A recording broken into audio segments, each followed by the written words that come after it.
Hi, my name's Tom, welcome back to my channel and to something almost entirely different today. I thought I'd try out a sort of Q&A format. Basically, I get loads of questions in the comments to my videos, which quite often it feels like the answers to might be relevant to more than just the specific person that asked that question.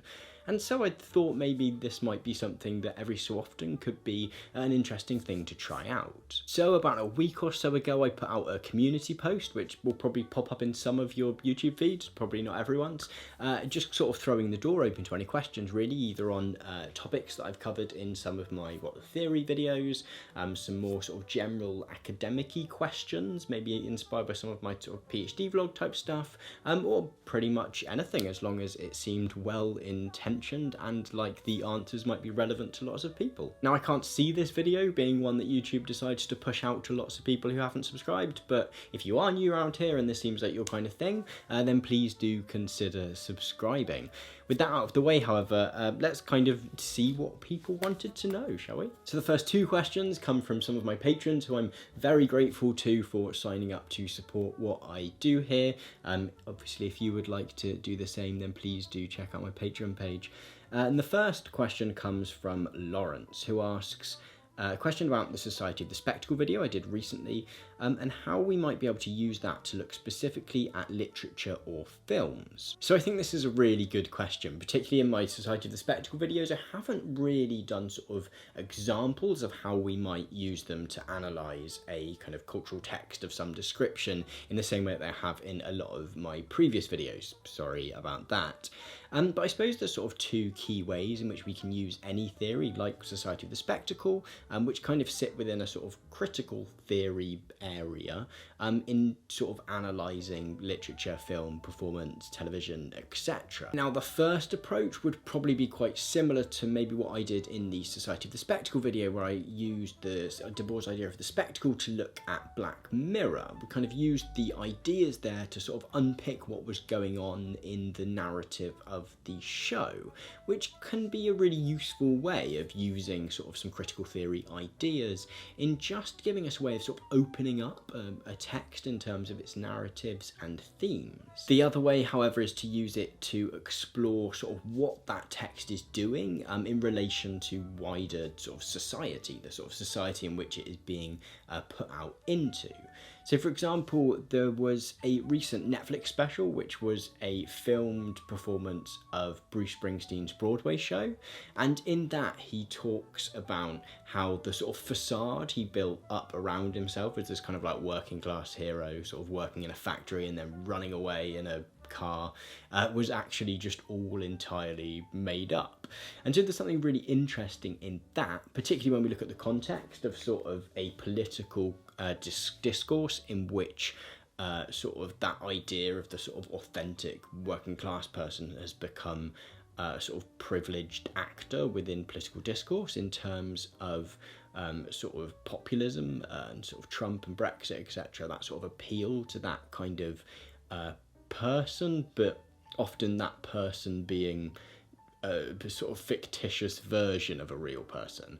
And sort of the way that Bruce Springsteen kind of critiques that by him himself just being like, yeah, that was total rubbish, because he's kind of the progenitor of that ideal of the like Rust Belt American dude who drives away from his hometown. So Society of the Spectacle there sort of works as a really interesting way of unpicking what is that text doing, not just within itself, but what is it saying about the society around it. I'm sure there's a lot of examples too of texts which kind of sustain the spectacle in some way, that kind of keep up that veneer. Secondly, Lucas's question also relates to that Society of the Spectacle video. Not all of them do, but the first two happen to. And he asks, what are the things that we can do to try and subvert the spectacle?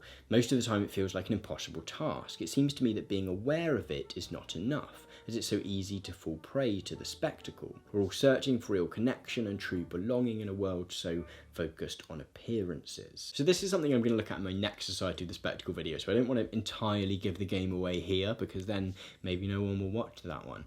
But I think there's a couple of really interesting points within your question.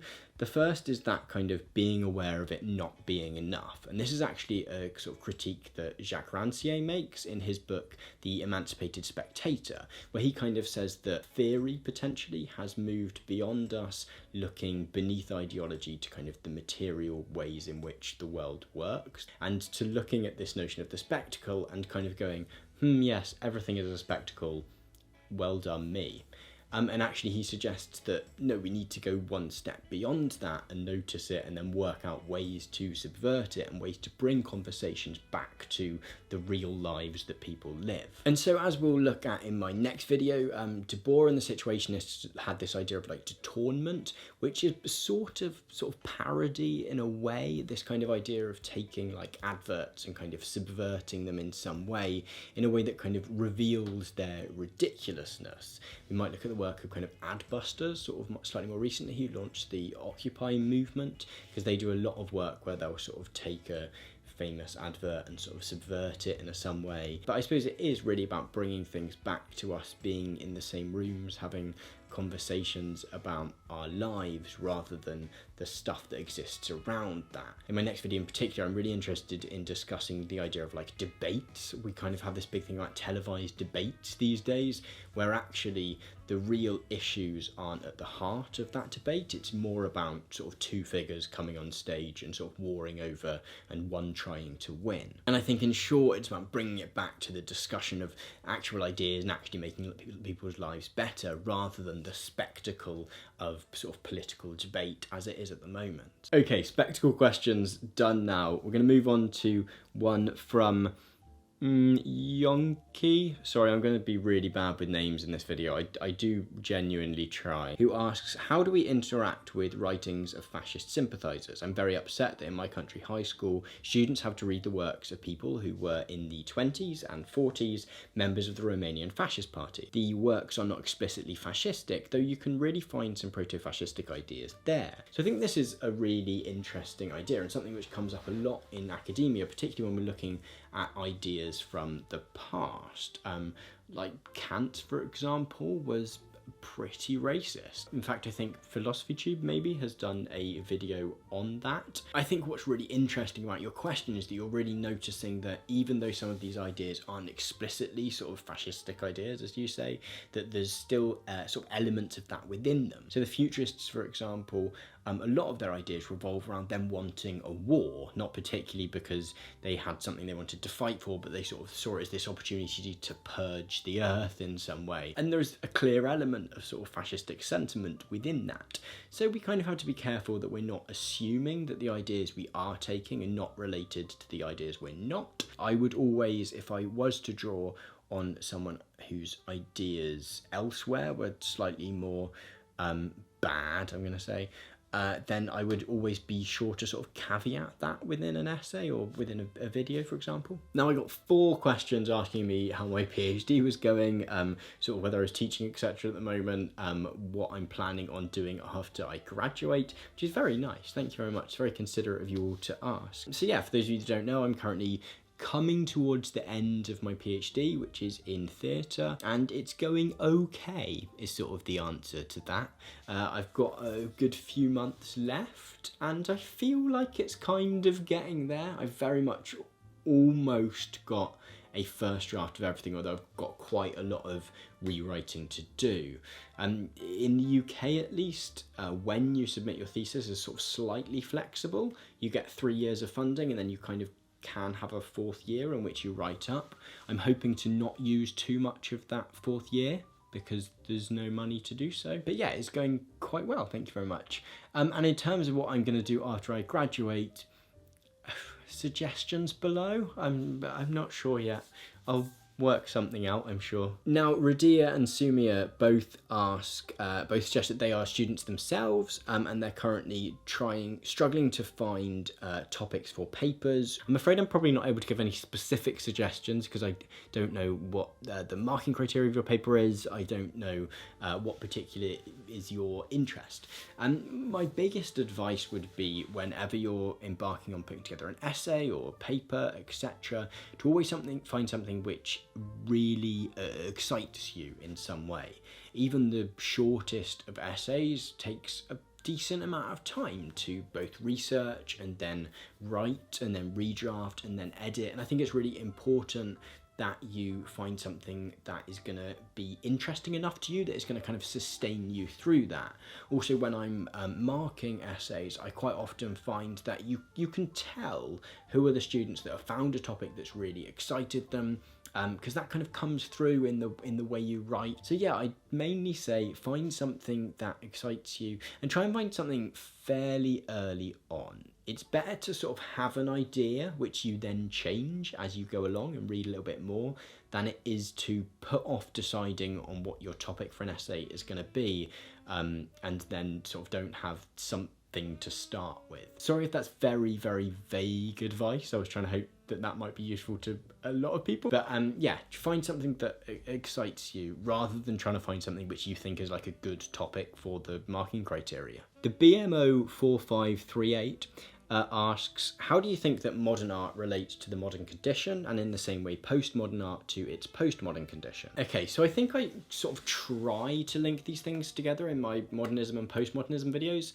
I don't really watch my videos back because I find it too cringe, but I'm pretty sure I do that. And so with modernism, there's very much this sense, it kind of emerges in this world politically, where there is very much these kind of cohesive ideologies about, right? There's sort of this emergence of sort of fascism, but also communism, and also liberalism. There's kind of very much cohesive ideas, and people, generally speaking, are very happy to go, I am a etc., and to kind of subscribe to all that goes with that. And I think we kind of see that in modernism through this way of sort of experimenting with form and coming up with a sort of formal system for better creating art. Cubism, for example, has a way that it expresses itself, and that is sort of complete. And then post-war, we kind of get very much a sort of skepticism towards these kind of very cohesive, sort of closed sort of meta-narratives or sort of political systems whereby you sort of say, I agree with everything. And so people become a bit more skeptical, a bit more like, oh, maybe we should pick and choose stuff. Maybe even if I decide to say I am a etc., that I should maybe caveat that a bit and be sort of skeptical about signing up to everything. And that's kind of very evident in postmodern art, sort of drawing in of influences from all over the place, of sort of using a lot of pastiche.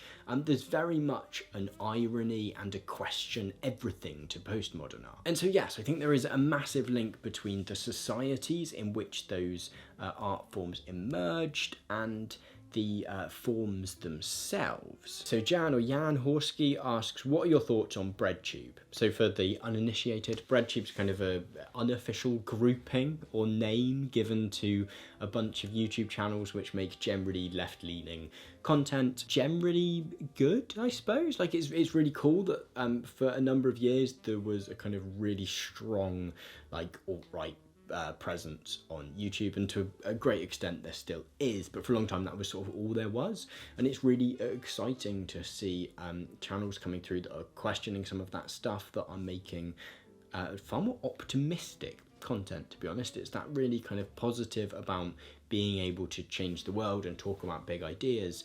And yeah, I think that is really positive. I think there's a real mix in quality and different ideas in there, but that there is, that generally speaking, it's really positive to see that kind of compassionate and positive politics coming through on YouTube. So I'm only going to be able to fit in a couple more. I was hoping to squeeze in loads, but I don't want to make this video super long. The next one comes from John, who asks, what is the definition of an ideology? It seems like a bad, scary word, or it does sound like it when most people use it, usually to criticize beliefs that contradict theirs. So ideology is a tough term to define, really. It's quite vague, and I think, as you point out in your comment, has become much more of a value statement than a kind of particularly useful descriptor. And actually, I don't know when the negative connotation with the word ideology or ideologue sort of comes about. I think that'd be really interesting to look into. I think particularly in recent years, with the kind of establishment of a sort of neoliberal consensus, that actually the notion of being an ideologue has very much been pushed as being a bad thing, because, you know, we should all compromise with socially liberal ideas, but also economically sort of right-wing ideas. And so the term of being an ideologue becomes a bad thing because you're outside of that consensus, even though neoliberalism is very much an ideology in and of itself. When we use it in academia, we tend to be slightly more loose with it, I suppose. I tend to use the word ideologies because that's sort of less committing than being like an ideology, and more just to mean a kind of belief system in some way. Katie asks me, what are the possible career paths for a sociology major?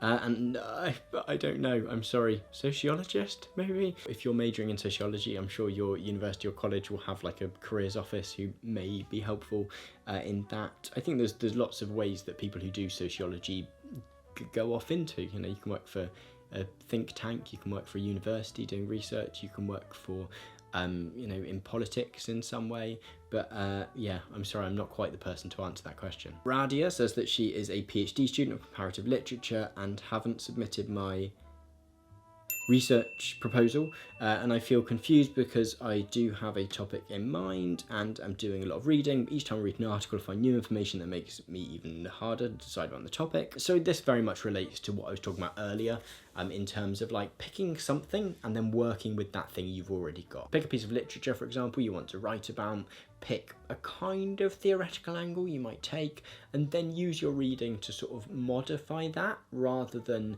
being like having the table empty, having a blank piece of paper in front of you, because that can be a real thing. I find that quite often where you're like, I don't know what angle I'm going to take on this, and therefore I'm just not going to start.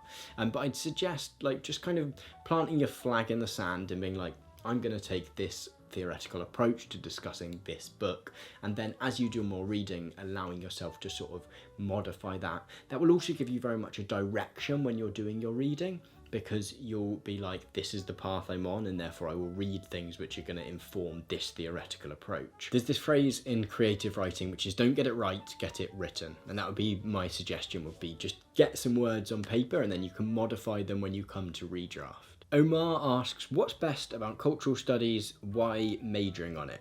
So I'm not majoring in cultural studies. We don't really do majors and minors here in the UK, but my PhD is in theatre. In actual fact, cultural studies itself is not a sort of discipline in that sense. When sort of Stuart Hall and a bunch of academics at the University of Birmingham in the UK sort of came up with this notion of cultural studies, they were very much adamant that it wasn't a discipline, that there wouldn't be cultural studies departments in universities, but that it was sort of intrinsically transdisciplinary, that people could be sociologists, say, but be doing cultural studies, that people could be literature scholars and be doing cultural studies. But why do I like it? Because I would sort of suggest that my work sits within cultural studies, because I'm interested in the relationship between culture and society, I suppose. And I suppose the reason I like it is because I think that is an important thing to research and to discuss. I think that the stories that we tell and that we watch and that we hear have a big influence on how we go on to shape the world in which we live. So yeah, I think it's just something I'm passionate about in a way that I probably can't explain very well, and that I just find it massively interesting, but also that I think it's worthwhile. I think it's a worthwhile pursuit. And finally, Riane asks me, what's my favourite literary genre? Which I'm not sure I can really answer. I think at the moment, at least, I like something that very much builds a world. Whether that's like a fantasy world, whether it's like a future world, or whether it's just a set of characters in the present day who all have lives and interact with one another. I think at the moment, at least, I'm very much enjoying like quite long books and kind of reading Infinite Jest, as I think I put on my community tab, and I'm really enjoying that because it just builds out this massive world, which isn't even necessarily interesting because it's this sort of future dystopia kind of place, but it's just interesting because there's lots of characters with interesting quirks to them. And so I'm not sure what I'd call that as a genre, because actually I've liked books like that which are sort of compelling thrillers. I've liked books like that which are sort of slightly more meandering. So yeah, sorry if that's not a genre, but yeah, I really like books which kind of really build a world that I can exist in for a few weeks or a month or a few months as I'm reading it. Okay, thank you very much. I'm going to leave it there for today, but thank you for watching. Thank you for those of you that sent in questions. If you have anything you would like me to answer in a future video, then please do pop those down below here, and maybe in a couple of months time I'll have a little bit of a think about putting together another of these. If you think it is something you would like to see again, then let me know. If you think it's terrible and that I'm just rambling, then tell me that too, and I would never do this again. I also kind of want to experiment with doing live streams at some point in the future, if that is something people want to see as well. But thank you very much for watching. If you've enjoyed this, give it a thumbs up, and have a great week.